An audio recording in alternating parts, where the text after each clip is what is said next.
中方对今天的表决结果非常失望。安理会10个非常任理事国推动的加沙人道问题决议草案，明确要求立即实现加沙持久停火，解除人道物资封锁。这是在死亡和绝望中挣扎的加沙民众最迫切的要求，也是国际社会压倒性的呼声。美国再次滥用否决权，扼杀了加沙民众的一丝希望，继续无情地把200多万加沙民众置于黑暗之中，必须面对国际社会的拷问。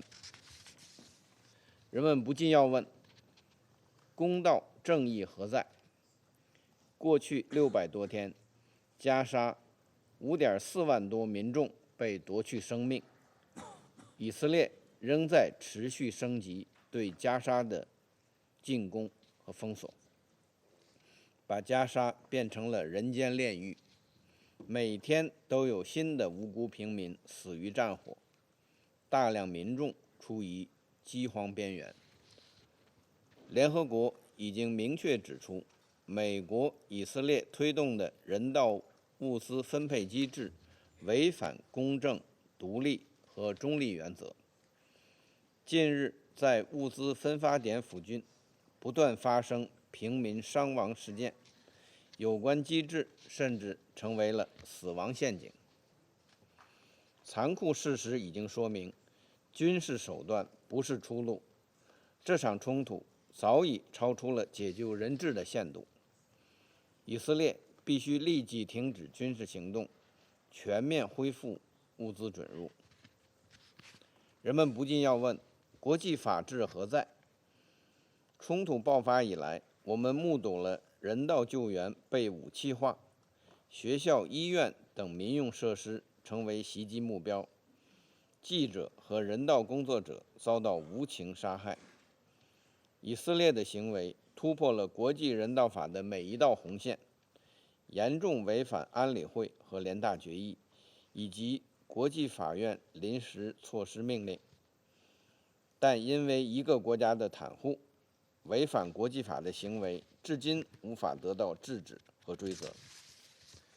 遵守国际人道法是各方必须履行的义务，不是可有可无的选择。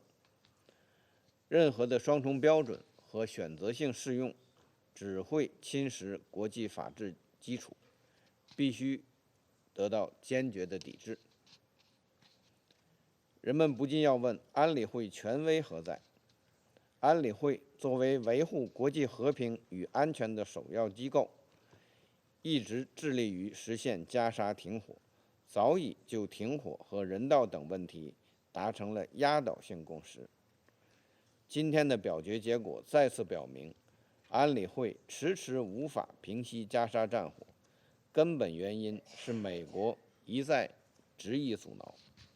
美国已多次否决安理会的停火要求，也正是由于美国对以色列的袒护，安理会通过的数份决议均没有得到有效落实。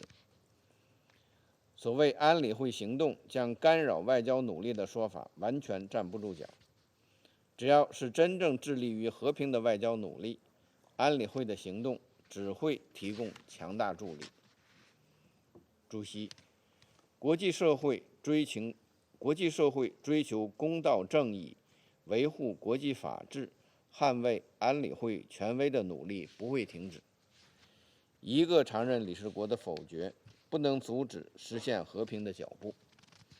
我们敦促美国正视作为安理会常任理事国的责任，放下政治算计，拿出公正负责任的态度，支持安理会采取一切必要行动。